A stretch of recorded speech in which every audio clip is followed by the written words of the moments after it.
So we've figured out that the Stranger is very, very good. What now? In the last video, we saw that the Stranger passes the tests of both Freytag's Pyramid and Mike Stout's design doc on boss fights. I also said at the start of the last video that ludonarrative problems are inherent to all boss fights, and I mean that literally. Every single boss fight you've ever played has compromised the ludonarrative in one way or another. In this video, we'll try to marry the two perspectives from the last video, so if you haven't seen the last one, I suggest you watch it now. Welcome back. This is Mini-Read, and the second part of how the ludonarrative of the Stranger does and doesn't work. The problem with bosses is that they exist not only in their own dramatic arc, but also in the context of the entire game and its narrative. That's what Mike Stout's analysis of his experiences as a designer lacks. He surgically removes the boss fight as a phenomenon from the larger context of the work. Insomniac, where he works, do this a lot. They make decent boss fights, which are separated from usually already pretty thin narratives. That's one way of getting around the problem, but the game also ends up lacking in one of the most motivating aspects in a player finishing your game. God of War is clearly not free from narrative, and because of the game's dense narrative focus, the Stranger fight ends up causing a bunch of problems throughout the rest of the game. The first, and arguably most important problem, is how later boss fights become ludonarratively less tense in comparison. If we assume that the design of mechanics and systems feed into the narrative, we must also realize that the rising nature of the narrative calls for development of those mechanics and systems. That's why almost all games have some sort of progress, such as more abilities, leveling up those abilities, or increasingly cool weapons. Bosses need to follow each other as the game follows its narrative arc, and increase the intensity of mechanics or systems alongside that narrative arc. You can mess around with it a little bit, one bad boss doesn't ruin an entire game, but in general, a game needs to adhere to this rule. After the Stranger, God of War doesn't really have anywhere to go with the rest of the boss fights because it kind of jumped the shark. In fact, every boss fight after the first is worse, less spectacular, less narratively coherent, and less thematically significant. There's Raisler, pretty generic dragon that only lets Atreus know that Kratos can be a bit violent. If he hasn't realized that yet, well... There's the Helheim Bridgekeeper, a common troll with added steps, Magni and Modi, the second best boss, a thematically vague juxtaposition to Atreus' character. I read Magni and Modi as being about the dangers of blind loyalty to a bad father, but it only hints at a development which will likely take place in sequels. There's Svartaljufuch, a stock boss, and so on. The most direct consequence is that the very last boss, which is fighting Baldur again, is simply the same fight with added steps. Essentially, they add some enemies to bug you, as well as the need to switch between the Leviathan and the Chaos Blades in response to Baldur's color coding. It's nowhere near the increase in intensity, complexity, and significance that is required to bookend what was started by the first encounter. It's important here to note that although it's possible to reach that higher level in theory, it's about as likely as telling the same joke again in the hope it's going to be funnier the second time. The game, despite being absolutely excellent, never fully recovers or solves the problem having such a bombastic first boss causes. Second, it causes problems with the ludonarrative development of the character abilities, a problem stemming from how the fight doesn't test axe throwing or Atreus' combat abilities. Let's start with axe throwing, which at release quickly became a poster feature. It's so cool, right? Right. Sony Santa Monica deserve praise for every frame of the mechanic, and you can read more about it in an article listed in the description. But the Stranger fight never mechanically forces the player to use it in order to win, and that causes an issue, especially with precision throwing. The effect is that the player is conditioned to thinking that it isn't required to win. it becomes a cool power that is used to prop up the more pedestrian fights. Now, I played the entire game without even understanding how precision throws work, because I never had to. Since there is not a single moment that forces you to learn how to do it and why it's good, most players will likely forget about it despite the game being significantly more difficult than the average AAA venture. And then there's Atreus' combat abilities, which are left out of the fight, which affect the player's relationship to those in a similar way. Since they're explained elsewhere, however, at least the player doesn't forget about them. But it also has a more subtle effect.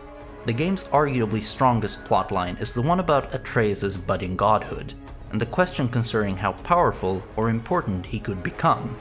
The stranger fight leaving him out leaves a lingering sense of subplot to that arc that never really dissipates.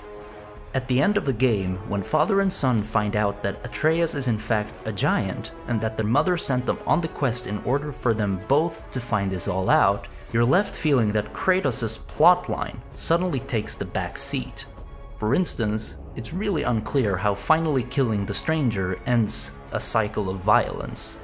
Then again, it's pretty clear that Freya becomes wildly vengeful as a result, so it will likely be a theme carried into the next game. The point is that the stranger frames Kratos' character as the main thematic thrust, which makes its relationship to Atreus' character somewhat blurred. I want to stress again though that this could very well be intentional, as parenthood is essentially a transfer of the main plot from you to your child. Oh god, I can't believe I wrote that. It also helps returning players connect easily to the game, since Kratos is who they're used to. Despite these things though, it comes across as dissonant. Someone on Twitter named this thing the Ludonarrative Toblerone of Despair, because the Ludonarrative gets really messy, really fast, and it's difficult to imagine elegant ways to fix these inherent ludonarrative problems.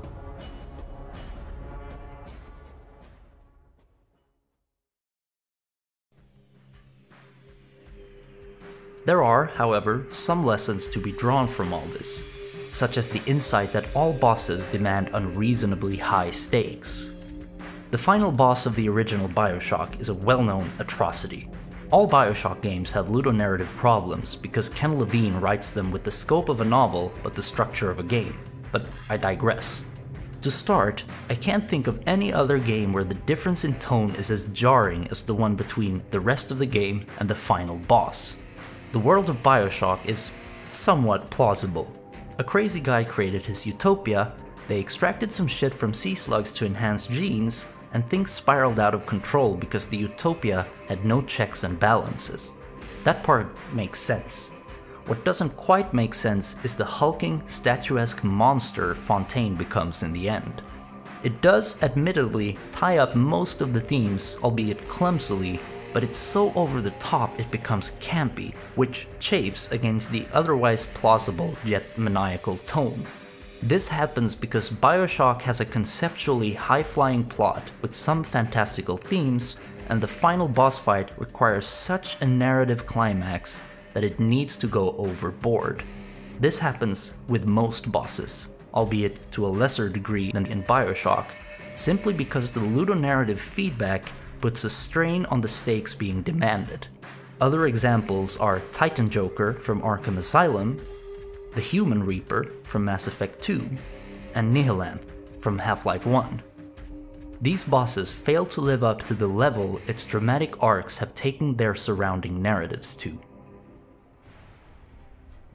There are also ways to limit the ludonarrative damage a boss fight can do, which is mainly a question of scope. A great example is GLaDOS in Portal. The most important thing is how the dramatic arc of Portal is tempered. There are no other bosses in Portal besides the last one. Having nothing else to contend with, the GLaDOS fight can be the searing, laser-focused deconstruction of boss fights that caps off what is a searing, laser-focused deconstruction of games in general. But like the Stranger, it still poses some issues of its own.